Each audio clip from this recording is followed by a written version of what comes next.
আপনি যদি আমাদের চ্যানেলে নতুন হয়ে থাকেন এখনও সাবস্ক্রাইব করেননি তাহলে SMDN টিউটোরিয়াল ইউটিউব চ্যানেলটাকে সাবস্ক্রাইব করে নোটিফিকেশন এনেবল করে রেখে দিন এবং প্রতিটা ভিডিও ডেসক্রিপশন চেক করবেন কারণ সেখানে ইনফরমেশন দেওয়া থাকে।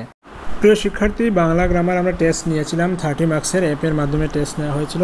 তো যারা টেস্ট দিয়েছেন ভালো মার্ক করতে পেরেছেন সবাইকে কনগ্রেচুলেশন। আজকে আমরা আনসার কিগুলো দেখে নিচ্ছি টেস্টের 30টা প্রশ্নের উত্তরগুলো। অর্থাৎ প্রথমে রয়েছে প্রশ্ন যে কোনটি উষ্ম বর্ণ, অন্তস্থ জ, ডয় বিন্দু র, অনুস্বার দন্ত স। তো কোনটা হচ্ছে উষ্ম বর্ণ? তো সঠিক উত্তর হচ্ছে দন্ত স, সেটা হচ্ছে উষ্ম বর্ণ। তো এগুলো কিন্তু পড়তে হবে, অল্প প্রাণ, মহাপ্রাণ, উষ্মবর্ণ এইগুলো কোনগুলো এগুলো কিন্তু পড়ে নেবেন বাংলা গ্রামার থেকে। 2 নম্বর প্রশ্ন ছিল ছাত্র শব্দটি হলো ড্যাশ শব্দ, তৎসম তদ্ভব দেশি নাকি বিদেশি। তো ছাত্র শব্দটি কিন্তু হুবহু সংস্কৃতে যেরকম ছিল এরকমই রয়েছে, সেজন্য এটা হচ্ছে তৎসম।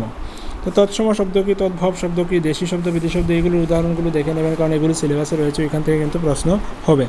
3 নম্বর হচ্ছে অল্প প্রাণ যার সমান সমান অল্প প্রাণ। এখানে বেশ বাক্য সহ দেয়া আছে, শব্দটি কি সমাস? তো সেটা হচ্ছে বহুব্রীহি সমাস। তো সমাসের সেই নিয়মগুলো দেখে নেবেন, কোনটা বহুব্রীহি, কোনটা তৎপুরুষ হয়, কোনটা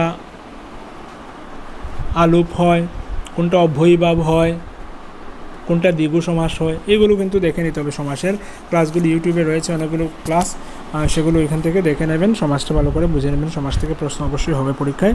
4 নম্বর প্রশ্ন চৌরাস্তা সমান সমান 4 রাস্তার সমাহার, শব্দটি ড্যাশ সমাস। তো চৌরাস্তা 4 রাস্তার সমাহার, সেটা হচ্ছে দ্বিগু সমাস। যেখানে সংখ্যা নিয়ে কথাবার্তা হয় সেটা দ্বিগু সমাস হয়। 5 হচ্ছে প্রতিদিন সমান সমান দিন দিন হলো ড্যাশ সমাস, সেটা হচ্ছে অব্যয়ীভাব সমাস। 6 নম্বর সিংহ পুরুষ সমান সমান পুরুষ সিংহের ন্যায় হলো ড্যাশ সমাস। তো সেটা হচ্ছে উপমিত সমাস। পুরুষ সিংহের ন্যায়, সেটা কিন্তু পুরুষরা কখনো সিংহের মতো হবে না, সেটা উপমিত সমাস, এখানে মিথ্যা কথা বলা হয়েছে, উপমিত সমাস। 7 নম্বর হচ্ছে গিয়ে বাগদত্তা সমান সমান কী হবে, সেটা দিয়েছে সন্ধি বিচ্ছেদ। তো সন্ধি বিচ্ছেদগুলো কিন্তু দেখে নিতে হবে। বাগদত্তা সমান সমান কী হবে, ABCD এর মধ্যে কোনটা হবে? সঠিক উত্তর হবে অপশন নাম্বার ডি। 8 হচ্ছে বিভু শব্দের প্রতিশব্দ হলো। তো প্রতিশব্দের ভিডিও আমাদের ইউটিউবে রয়েছে, জাস্ট প্রতিশব্দ সঙ্গে বেঙ্গলি প্রতিশব্দ বা বাংলাতে আপনি যে প্রতিশব্দ লিখেন, প্রতিশব্দ সঙ্গে SMDN টিউটোরিয়াল, সঙ্গে SMDN টিউটোরিয়াল লিখে যদি সার্চ করেন তাহলে প্রতিশব্দের ইম্পর্ট্যান্ট ভিডিও 2 বা 3টে পেয়ে যাবেন, সেগুলো অবশ্যই দেখে নেবেন কারণ ওইখান থেকে প্রতিশব্দ প্রতি বছরই পরীক্ষায় আসছে। তো প্রতিশব্দ হচ্ছে বিভু শব্দের প্রতিশব্দ কি, সেটা হচ্ছে ঈশ্বর। অপশন নাম্বার সি হচ্ছে সঠিক উত্তর। 9 নাম্বার কোয়েশ্চেন হচ্ছে যে নিচের কোনটি বন শব্দের প্রতিশব্দ। তো বন শব্দের প্রতিশব্দ হচ্ছে অটবি। 10 নম্বর হচ্ছে অরি শব্দের প্রতিশব্দ হলো কোনটা? তো অরি শব্দের প্রতিশব্দ হচ্ছে শত্রু।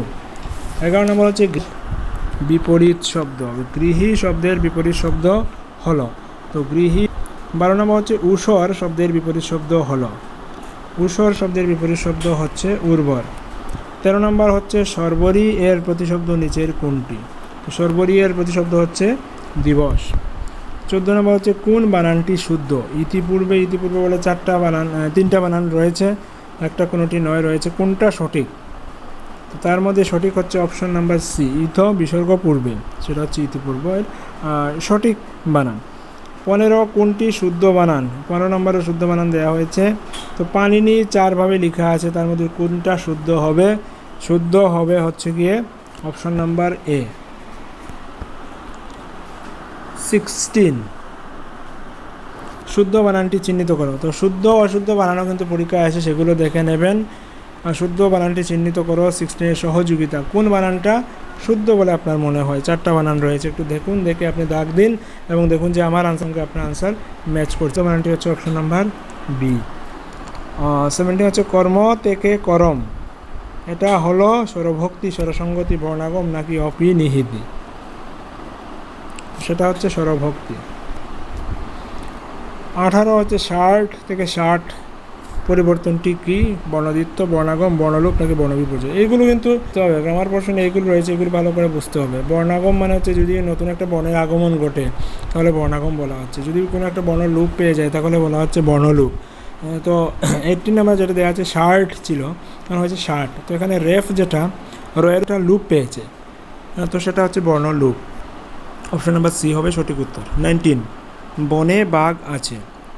এখানে বনে যার নিচে চিহ্নিত করা আছে, তো বনে অর্থাৎ চিহ্নিত শব্দটি কোন কারক? বনে শব্দটি কোন কারক? তো বনে শব্দটি হচ্ছে অধিকরণ কারক। তো কারক বিভক্তি দেখে নিতে হবে। কারক বিভক্তি শর্টকাট রুলসও রয়েছে, অনেকগুলো ভিডিও ইউটিউবে পাবেন। যদি আপনি গ্রামার বই থেকে বুঝতে অসুবিধা হয়, ইউটিউব ভিডিওগুলোর সাহায্য নিয়ে কিন্তু এগুলো আয়ত্ত করে নেবেন, কারণ কারণ বিভক্তি অবশ্যই পরীক্ষার জন্য প্রয়োজনীয়। 20 হচ্ছে মেঘে বৃষ্টি হয়। মেঘে কোন কারক? তো মেঘে হচ্ছে এখানে অপাদান কারক। 21 হচ্ছে অন্ধজনে দেহ আলো। রেখাঙ্কিত পদটি কোন কারক? অর্থাৎ অন্ধজনে সেটা কোন কারক? অন্ধজনে সেটা হচ্ছে সম্প্রদান কারক। তারপরের প্রশ্ন হচ্ছে 22,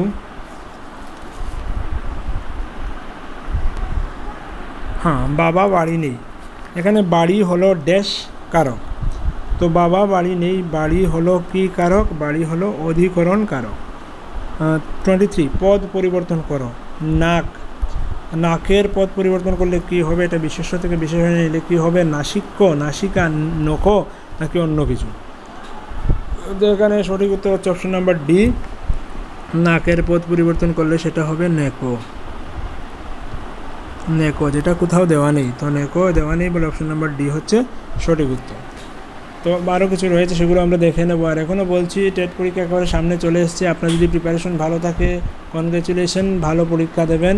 আর যদি স্টাডি ম্যাটেরিয়াল নিয়ে কোনো সমস্যা থাকে, যে কী পড়বেন বুঝতে পারছেন না, অনেকে হয়তো এখন পড়াশোনা স্টার্ট করছেন, অনেকে আগে থেকে পড়াশোনা করছেন, অনেকে এখন পড়াশোনা স্টার্ট করবেন। তো স্টাডি ম্যাটেরিয়াল যদি প্রয়োজন পড়ে, তাহলে ফ্রি কিছু ম্যাটেরিয়াল আমাদের অনলাইন স্টোরে রয়েছে। আমাদের অনলাইন স্টোরের লিঙ্কও দেখতে পাচ্ছেন, ভিডিও ডেসক্রিপশনে অনলাইন স্টোর দেওয়া থাকবে। গ্রামার পোর্শনগুলো পুরো ফ্রি রয়েছে। তাছাড়া বাংলা কবি সাহিত্যিক টেট 1 এবং টেট 2-র জন্য, চাইল্ড ডেভেলপমেন্ট অ্যান্ড পেডাগজি উভয় পরীক্ষার জন্য, টেট 1-এর জন্য ইভিএস উইথ পেডাগজি, টেট 2-এর জন্য ফিজিক্যাল সায়েন্স, বায়োসায়েন্স, সবগুলো ম্যাটেরিয়াল কিন্তু আমাদের অনলাইন স্টোরে রয়েছে। প্রয়োজনে আপনি সেখান থেকে পারচেস করে নিতে পারেন। অনেকে অনলাইন স্টোর থেকে পারচেস করতে গিয়ে একটু সমস্যার সম্মুখীন হচ্ছেন অনলাইনে পেমেন্ট করতে। এক্ষেত্রে যদি কোনো সমস্যা হয়, তাহলে ভিডিও ডেসক্রিপশনে আমার ফোন নাম্বার দেওয়া রয়েছে। হোয়াটসঅ্যাপের মাধ্যমে যোগাযোগ করে আপনি পেমেন্ট করে দিলে হোয়াটসঅ্যাপের মাধ্যমে আপনি নোটস নিয়ে যেতে পারেন। প্রয়োজনে আপনারা যোগাযোগ করবেন, ভিডিও ডেসক্রিপশনে সমস্ত ডিটেল দেওয়া আছে। তাছাড়া এই ভিডিওর মধ্যেও কিন্তু আমার হোয়াটসঅ্যাপ নাম্বার অনেকবার দেখানো হয়েছে, সেখান থেকে কালেক্ট করে নেবেন। ওকে, যাচ্ছি পরের প্রশ্ন হচ্ছে, শরীর পদটির বিশেষণ পদ কী হবে? তো শরীর পদটির বিশেষণ পদ হবে শারীরিক। এখানে কিন্তু দুটো প্রশ্ন একসাথে কম্পাইল করে দেওয়া আছে। শারীরিক তো হবে, কিন্তু শারীরিকের সঠিক বানানটাও কোনটা হবে সেটা আপনাকে জানতে হবে, দিয়ে দিয়েছে। অর্থাৎ পদ পরিবর্তনও দেওয়া আছে, সঙ্গে শুদ্ধ বানানো দেওয়া আছে, দুটো প্রশ্ন একসঙ্গে কম্পাইল করে দেওয়া আছে। 25 নাম্বার কোয়েশ্চেন হচ্ছে গিয়ে, মুহ পদের পরিবর্তিত রূপ কোনটি? মুহ এর পদ পরিবর্তন করলে কি হবে? তো মুহ এর পদ পরিবর্তন করলে হবে মুগ্ধ। 26, নিচের কোন বানানটি শুদ্ধ? কণ্ঠস্থ কোন বানানটি শুদ্ধ? এক্ষেত্রে ডি অপশন যেটা, সেটা হচ্ছে শুদ্ধ। 27, নিচের কোন বানানটি ভুল? এক্ষেত্রে একটা দেয়নি, 4টা বানান দিয়ে দিয়েছে, কোনটা ভুল আপনাকে বলতে হবে। চাকরানি, চাকরানি বানানটি কি ভুল? গ্রহিতা, কুটিল, খোলাখুলি, কোনটা ভুল হবে? তো এক্ষেত্রে চাকরানি বানানটাই ভুল, বাকি সবগুলো ঠিক আছে। এগুলো ঠিক, এগুলো ঠিক, এগুলো ঠিক, এটা শুধু ভুল রয়েছে। অর্থাৎ আমাদের সঠিক উত্তর হচ্ছে চাকরানি। চাকরানি বানানটা ভুল। তো চাকরানি কীভাবে হবে? রসইকার হবে চাকরানি। ওকে, 28, নিচের কোন সন্ধি ভুল? সন্ধি 4টা দেওয়া আছে, কোনটা ভুল হবে সেটা আপনাকে লিখতে হবে। এক্ষেত্রে অপশন নাম্বার সি যেটা, সেটা রয়েছে ভুল। 29 নাম্বার প্রশ্ন, নিচের কোন সন্ধি সঠিক? তো এক্ষেত্রে অপশন নাম্বার ডি যেটা, সেটা সঠিক, বাকিগুলো ভুল রয়েছে। 30 নাম্বার ছিল কয়লা শব্দটি হলো ড্যাশ শব্দ, তো কয়লা শব্দটি হচ্ছে দেশি শব্দ। এর সাথে আজকের আয়োজন শেষ করছি। আমরা প্রতিনিয়ত মক টেস্ট নিচ্ছি, অনেকেই মক টেস্ট সিরিজে জয়েন করেছেন। হোয়াটসঅ্যাপ নাম্বারে যোগাযোগ করে চাইলে আপনিও জয়েন করতে পারেন এবং আপনার প্রিপারেশন এক ধাপ এগিয়ে যাবে। এক্ষেত্রে আজকে বিদায় নিচ্ছি, দেখা হচ্ছে পরবর্তী সেশনে। ততক্ষণ ভালো থাকবেন, keep watching and keep supporting us. Thank you.